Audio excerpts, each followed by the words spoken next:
Bismillahirrahmanirrahim. Assalamualaikum warahmatullahi wabarakatuh. Selamat pagi. Waalaikumsalam warahmatullahi wabarakatuh. Selamat pagi. Assalatu wassalamu ala asrofil anbiya'i wal mursalin wa ala alihi wa sahbihi ajmain, amma ba'du. Yang terhormat Ibu Dr. Anda dari Astuti SPD dan Ibu Amrina Izatika SPD dan teman-teman kelas 7A yang saya banggakan. Pada pagi hari ini, saya Sarah Aziza selaku moderator kelompok 5 yang akan membantu diskusi pada pagi hari ini. Topik yang akan kami bawakan adalah pengembangan kurikulum dengan model-model pengembangan dari para ahli. Sebelum diskusi kami mulai, saya akan memperkenalkan anggota kelompok 5. Yang pertama ada Gisela Putri Adinda Panjaitan, yang kedua Ayu Farizda Faiz, yang ketiga Rahayu Setia Resmi, yang keempat Navalia Amara, dan kelima Sarah Aziza. Sebelum materi saya mulai, saya harapkan pada teman-teman untuk memperhatikan presentasi pada hari ini. Materi yang pertama akan dibacakan oleh Intan. Kepada Intan saya persilakan. Maaf, Saudari Ayu, silakan. Oke, baik, terima kasih moderator. Baik teman-teman, di sini saya akan menjelaskan mengenai pengembangan kurikulum. Seperti teman-teman bisa lihat di sini, ini ada 4 poin. Nah, tapi sebelum itu saya ingin menjelaskan dulu nih apa itu pengembangan kurikulum. Nah, jadi pengembangan kurikulum itu merupakan proses perencanaan dan penyusunan kurikulum oleh pengembang kurikulum. Yang dimana kegiatan ini pasti akan menghasilkan bahan ajar dan acuan yang dimana akan diterapkan kepada peserta didik nanti dan akan mendapatkan tujuan pendidikan secara nasional. Nah, dengan itu adanya, maka akan muncul nih di sini ada 4 model. Yang pertama itu ada model Rogers. Di sini saya akan menjelaskan dulu nih apa itu model Rogers. Nah, pengembangan kurikulum pada model Rogers ini merupakan pengembangan yang model 1 atau paling sederhana. Yang dimana model ini menggambarkan bahwa kegiatan pendidikan ini semata-mata hanya memberikan kepada informasi dan ujian saja. Jadi model Rogers ini hanya terfokuskan kepada pengembangan kurikulum saja, tidak kepada rencana pengembangan kurikulum tertulis. Yang dimana pasti ada memiliki 4 tahap di sini. Tapi dengan adanya 4 tahap ini, maka akan memberikan umpan balik, yang dimana akan memberikan penyempurnaan kurikulum pada kurikulum tersebut. Nah, di sini teman-teman bisa lihat ada 4 langkah pengembangan kurikulum model Rogers. Di antaranya yang pertama adalah pemilihan satu sistem pendidikan sasaran, yang dimana maksudnya adalah memilih target yang dimana memiliki kelompok intensif dan dari sistem pendidikan itu, sehingga memiliki intensif yang sangat baik. Nah, lalu yang kedua adalah pengalaman kelompok yang intensif bagi guru. Yang pengalaman di sini maksudnya adalah pengalaman yang diberikan kepada guru kepada peserta didik dengan kelasnya masing-masing. Jadi guru harus memiliki pengalaman dalam memberikan pembelajaran yang intensif. Lalu yang ketiga adalah pengembangan satu pengalaman kelompok yang intensif bagi satu kelas atau unit pelajaran. Seperti yang saya sudah bilang tadi, guru harus memiliki pengalaman dengan kelasnya masing-masing. Dengan adanya begitu, maka akan memiliki terfokuskan kepada satu kelas atau satu unit pelajaran. Dan yang terakhir adalah melibatkan orang tua dalam pengalaman kelompok yang intensif.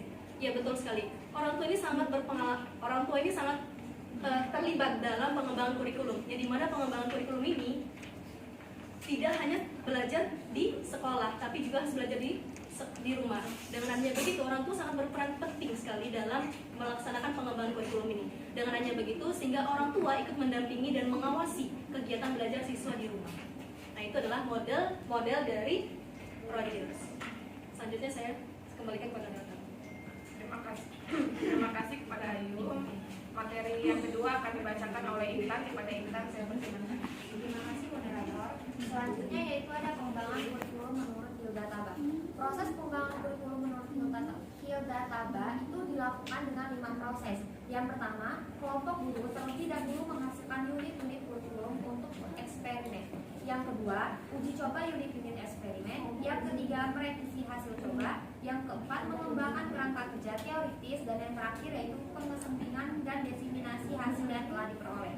Nah, kemudian menurut Hildataba ini juga terdapat 8 langkah dalam menentukan unit eksperimen. Yang pertama itu ada mendiagnosis kebutuhan. Yang kedua, merumuskan tujuan-tujuan khusus.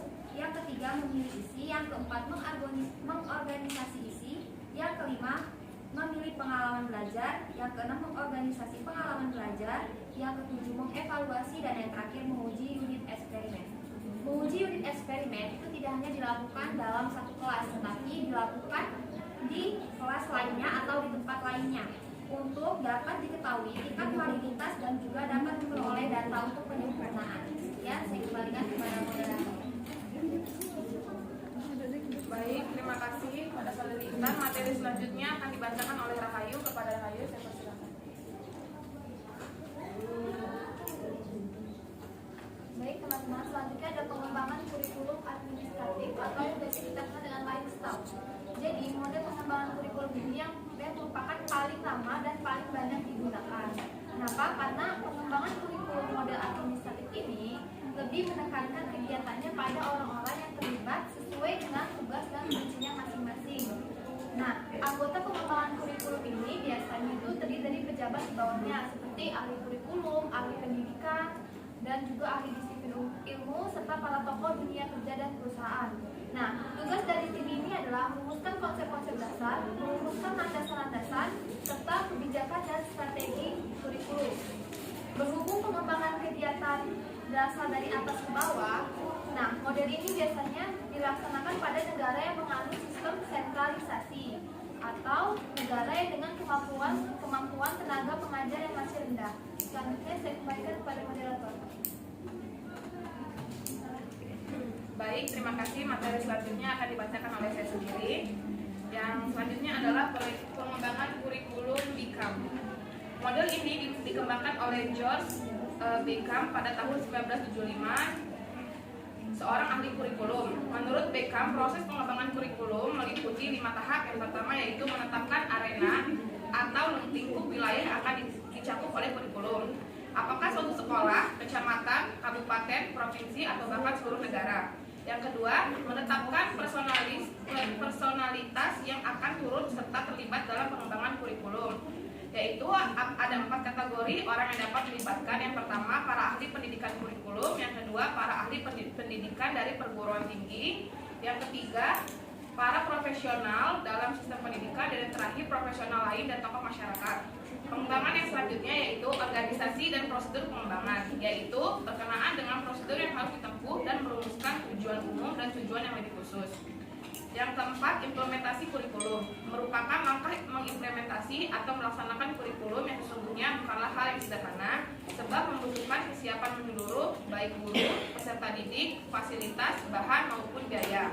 Yang terakhir yaitu evaluasi kurikulum. Pada langkah ini minimal mencakup 4 hal. Yang pertama, evaluasi tentang pelaksanaan kurikulum oleh guru. Yang kedua, evaluasi desain. Yang ketiga, evaluasi hasil belajar peserta didik. Dan yang terakhir, evaluasi dari keseluruhan sistem kurikulum.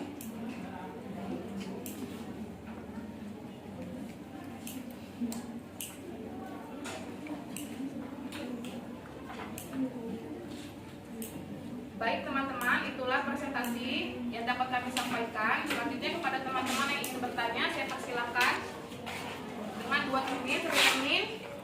Yang bertanya 3 orang. Kepada teman-teman yang ingin bertanya, saya persilakan. Yang pertama, Marti. Sebelumnya izin memperkenalkan diri, nama saya Marti Fitri Rahma, NPM 19130530 izin bertanya. Dalam materi Anda dijelaskan bahwa model pengembangan kurikulum administratif merupakan model pengembangan kurikulum yang paling lama dan paling banyak digunakan. Mengapa para pengembang kurikulum banyak menggunakan model tersebut dibandingkan dengan model lain? Terima kasih. Baik, terima kasih Marti. Selanjutnya kepada teman-teman yang ingin bertanya, saya persilakan. Anissa Nur. Baik, sebelumnya izin memperkenalkan diri, nama saya Anissa Nurjayanti, NPM 1913053125. Izin bertanya, menurut kelompok kalian, dari keempat model pengembangan kurikulum menurut para ahli tersebut yang telah kalian jelaskan, adakah model pengembangan yang berpengaruh terhadap pengembangan kurikulum 2013? Cukup, saya kembalikan ke moderator. Baik, Anissa Nur. Selanjutnya kepada teman-teman yang ingin bertanya, termin pertama, saya persilakan. Anissa.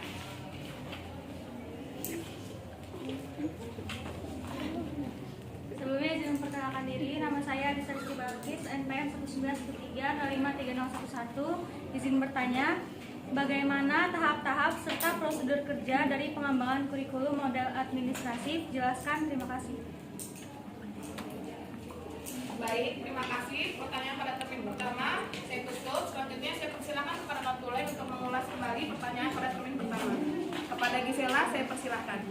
Baik, pertanyaan pertama dari saudari Marti Fitria Roman. Dalam materi Anda dijelaskan bahwa model pengembangan kurikulum administrasi merupakan model pengembangan kurikulum yang paling lama dan paling baik digunakan. Mengapa para pengembangan kurikulum banyak menggunakan model tersebut dibanding dengan model lain?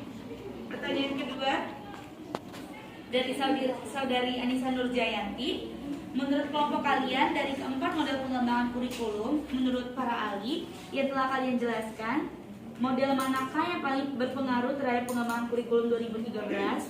Pertanyaan selanjutnya dari saudari Adisa Rizky Balkis. Bagaimana tahapan-tahapan serta prosedur kerja dari pengembangan kurikulum model administratif? Jelaskan. Terima kasih, saya kembalikan ke moderator. Baik, terima kasih. Selanjutnya kepada teman-teman, berikan kami waktu untuk mendiskusikan jawaban pada termin pertama.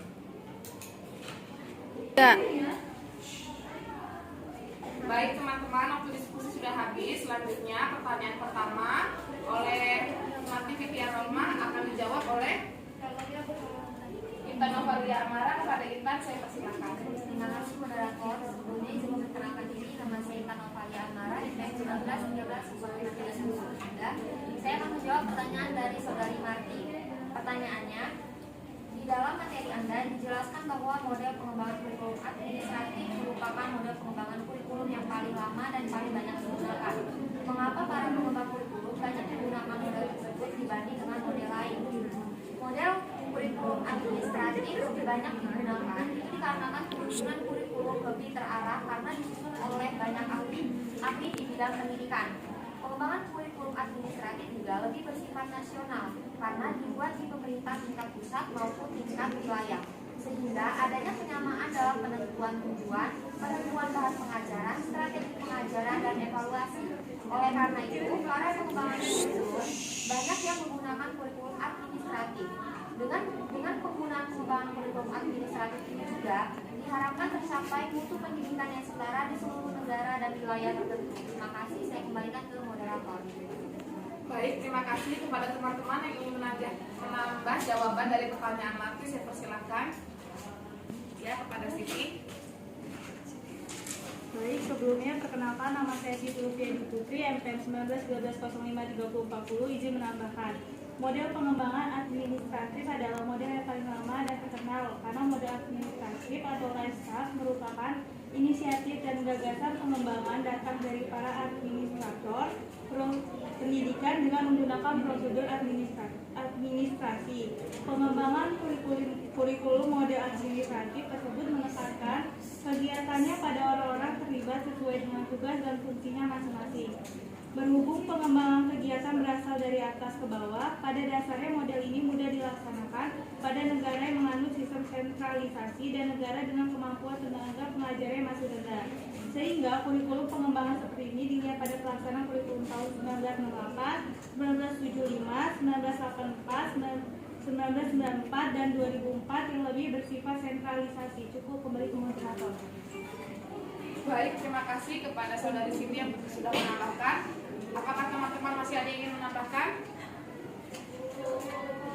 Baik, jika dirasa cukup, pertanyaan kedua oleh Adisa Rizky Balkis Adisa Nurjayati akan dijawab oleh Gisela. Kepada Gisela saya persilakan. Baik, terima kasih moderator. Pertanyaan Anissa akan saya jawab. Sebelumnya izin perkenalkan diri, nama saya Gisela Dinda Putri Panjaitan, NPM 19-13-05-3044.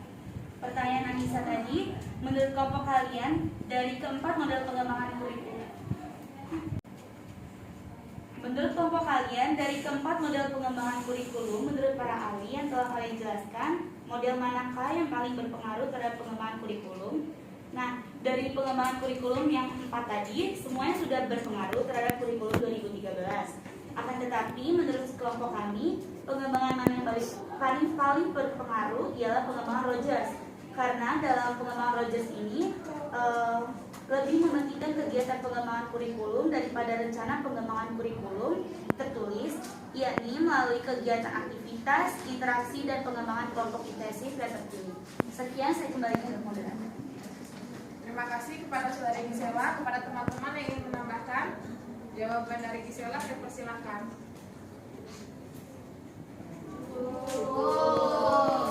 Baik, jika dirasa cukup, pertanyaan selanjutnya dari Adisa Rizky Balkis akan dijawab oleh Rahayu. Kepada Rahayu, saya persilakan.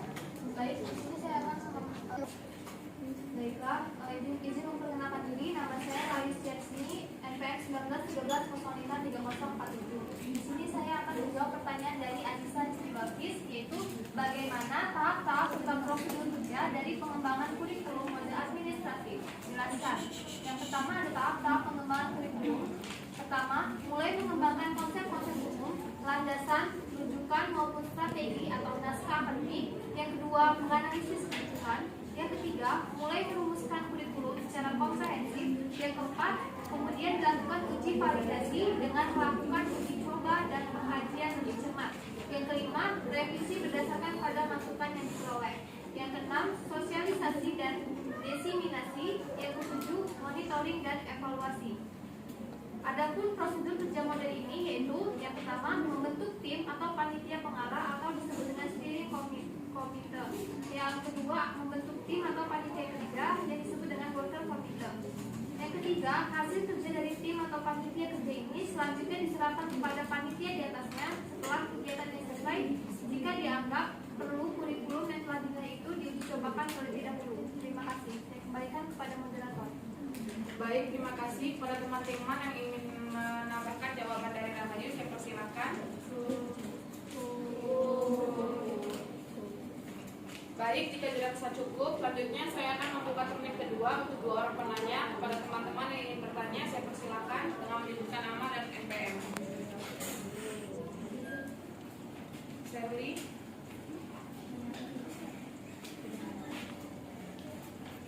Perkenalkan diri, nama saya Zahra Zahira, NPM 191305317. Izin bertanya, jelaskan kelebihan dan kekurangan dari pengembangan kurikulum administratif sehingga bisa menjadi model pengembangan kurikulum yang paling lama dan paling banyak digunakan. Cukup, saya kembalikan ke moderator. Baik, terima kasih. Selanjutnya kepada teman-teman yang ingin bertanya, saya persilakan. Hana Wahyu. Baik, izin memperkenalkan diri, nama saya Hana Wahyu Anisias, SPM 19533011. Izin bertanya, dalam materi pengembangan kurikulum dari keempat parameter tersebut, model pengembangan kurikulum yang manakah yang pernah digunakan di Indonesia khususnya untuk kurikulum di sekolah dasar? Terima kasih.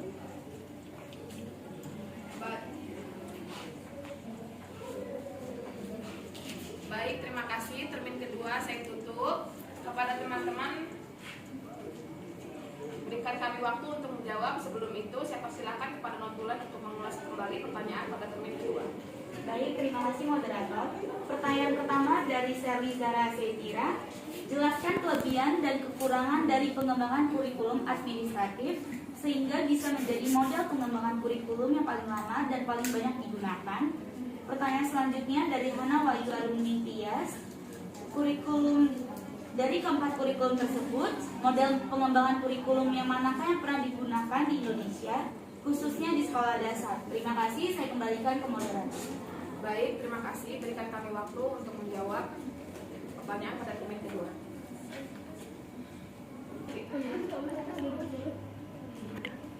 Baik teman-teman, waktu diskusi sudah habis. Selanjutnya pertanyaan pertama oleh Serli Zara Zetira akan dijawab oleh saya sendiri.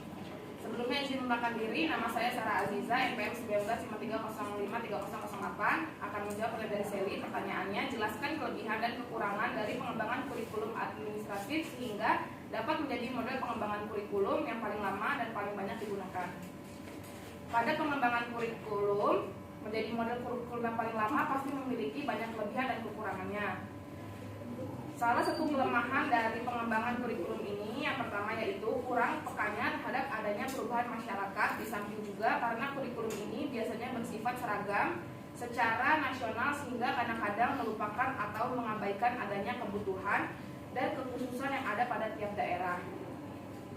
Karena di setiap daerah itu kita memiliki pendidikan yang berbeda-beda, setiap daerah dan kota pasti memiliki kekurangan masing-masing, tapi dalam pengembangan kurikulum ini disamaratakan pengembangan kurikulumnya sehingga banyak sekolah yang tertinggal atau sekolah yang terlalu maju karena disetarakannya pengembangan kurikulum. Yang kedua, kelemahan yang kedua yaitu pada prinsipnya pengembangan kurikulum dengan model ini bersifat tidak demokratis karena prakarsa, inisiatif dan arahan dilakukan melalui garis staf hierarkis dari atas ke bawah, bukan berdasarkan kebutuhan dan aspirasi dari bawah ke atas. Salah satu kelebihan pada model pengembangan ini yaitu model administratif atau line style karena inisiatif dan gagasan pengembangan datang dari para administrator pendidikan dan menggunakan prosedur administrasi. Dengan wewenang administrasinya, administrator pendidikan, apakah dirjen, direktur, atau kepala kantor wilayah pendidikan dan kebudayaan membentuk suatu komisi atau tim pengarah pengembangan kurikulum. Anggota-anggota komisi atau tim ini terdiri atas pejabat di bawahnya, para ahli pendidikan, ahli kurikulum, ahli disiplin ilmu, dan para tokoh dari dunia kerja dan perusahaan. Terima kasih, itulah jawaban dari saya. Selanjutnya kepada teman-teman yang ingin menambahkan jawaban, saya persilakan. Anissa Fahma. Izin menambahkan jawaban dari Sarah Dija. Perkenalkan, nama saya Anissa Fahmarani, NPM 19130503090. Kelebihan dan kekurangan dari pengembangan kurikulum administratif yaitu yang pertama, kelemahannya kadang sulit disesuaikan dengan situasi dan kondisi yang ada di daerah tertentu. Pada tahun-tahun awal penggunaan kurikulum tersebut perlu adanya kegiatan monitoring, pengamatan dan pengawasan serta bimbingan dalam melaksananya. Tentu saja kegiatan ini memerlukan biaya yang cukup besar. Yang kedua, memungkinkan adanya sekolah yang merasa bahwa kurikulum tersebut kurang tinggi bagi sekolah mereka karena sekolah tersebut mempunyai sarana dan prasarana yang bagus. Sedangkan bagi sekolah yang mungkin ada di daerah pinggiran merasa bahwa kurikulum itu terlalu tinggi karena kurangnya sarana dan prasarana yang mereka miliki. Selanjutnya, kurang membangkitkan kompetensi karena masing-masing sekolah akan merasa cukup dengan kurikulum yang sudah sama tersebut. Sedangkan kelebihannya, penyusunan kurikulum lebih terarah karena disusun oleh banyak ahli di bidang pendidikan, lalu lebih bersifat nasional karena dibuat di pemerintah tingkat pusat atau setidaknya di tingkat wilayah, sehingga adanya penyamanan dalam penentuan tujuan, penentuan sekuen bahan pengajaran, strategi pengajaran, dan evaluasi. Dan kelebihannya diharapkan tercapainya mutu pendidikan yang setara di seluruh warga negara atau wilayah tertentu. Terima kasih. Baik, terima kasih. Selanjutnya, apakah teman-teman masih ada yang ingin menambahkan? Baik, jika dirasa cukup, pertanyaan selanjutnya dari Hana Wahyu Alumni Tias akan dijawab oleh Ayu Farisda Faiz. Kepada Ayu, saya persilakan. Baik, moderator, terima kasih. Sebelumnya izin mengenalkan diri, nama saya Ayu Farisda Faiz, NPM 1913053334. Di sini saya akan menjawab pertanyaan dari saudari Hana Wahyu. Tadi kan pertanyaannya mengenai dalam pengembangan kurikulum dari keempat para ahli tersebut, model pengembangan kurikulum yang manakah yang pernah digunakan di Indonesia, khususnya di sekolah dasar? Sebenarnya, dari keempat model ini, semuanya pasti digunakan dalam jenjang sekolah dasar. Tapi mungkin ada kelebihan dan kekurangannya. Tadi sudah dijelaskan bahwasanya seperti salah satunya model administratif. Administratif itu kelebihannya adalah mudah untuk digunakan karena disusun oleh administrator, yang dimana sehingga pengembangan kurikulum itu terarah dan ranah untuk digunakan. Jadi kalau misalkan ditanya bahwa pengembangan model manakah yang mudah untuk diterapkan, yaitu adalah administratif. Tapi kalau misalkan ditanya tentang pengaruh baik untuk digunakan dalam jenjang sekolah dasar, yaitu adalah model Rogers tadi yang sudah dijelaskan oleh saya. Nah, jadi 4 model ini pastinya digunakan dalam jenjang pendidikan. Pastinya ada kekurangan dan kelebihannya. Tadi sudah dijelaskan oleh teman-teman saya. Oke, itu jawaban dari saya. Saya kembalikan kepada Bapak. Baik, terima kasih kepada teman-teman yang ingin menambahkan jawaban dari Ayu Farisda. Saya persilakan. Cukup. Baik, jika dirasa cukup, semua pertanyaan pada termin pertama dan kedua sudah kami jawab. Maka berakhirlah pula presentasi kami pada diskusi kami pada hari ini. Sebelum saya akhiri, kami memiliki evaluasi atau kuis.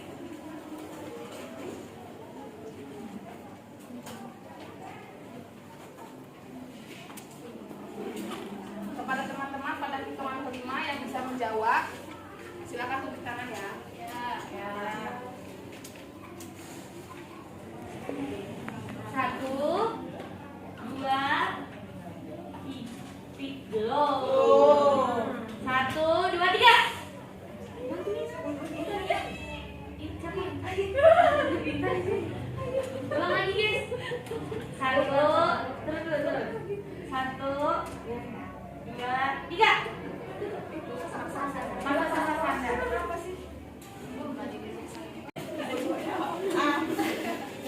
Menurut model Roger. Ya betul, beri tepuk tangan.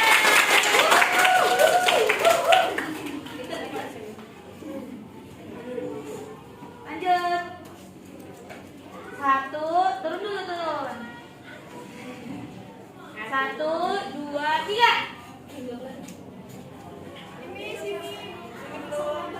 Ulang lagi. 1, 2, 3. Ini belakang logo net jadinya. Lagi ya. Coba dulu ini. 1, 2, 3. Sally, Cika. Jawaban nomor 2 itu C, menurut administrasi. Ya betul. Yuk, selanjutnya 1, 2, 3. Baca dulu ya. Baca dulu. 1, 2, 3. Ya, Dini. Jawabannya B, 1, 3, dan 4. Ya betul.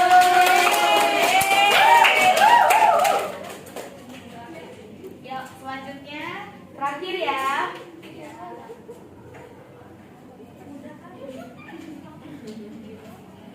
Sudah, 1, 2, 3. Din, lu lihat ke sini. Coba dah, ulang lagi. 1, 2, 3. Mati. Ya. Tadi udah baca soalnya belum? Ya. Ya, jawabannya apa?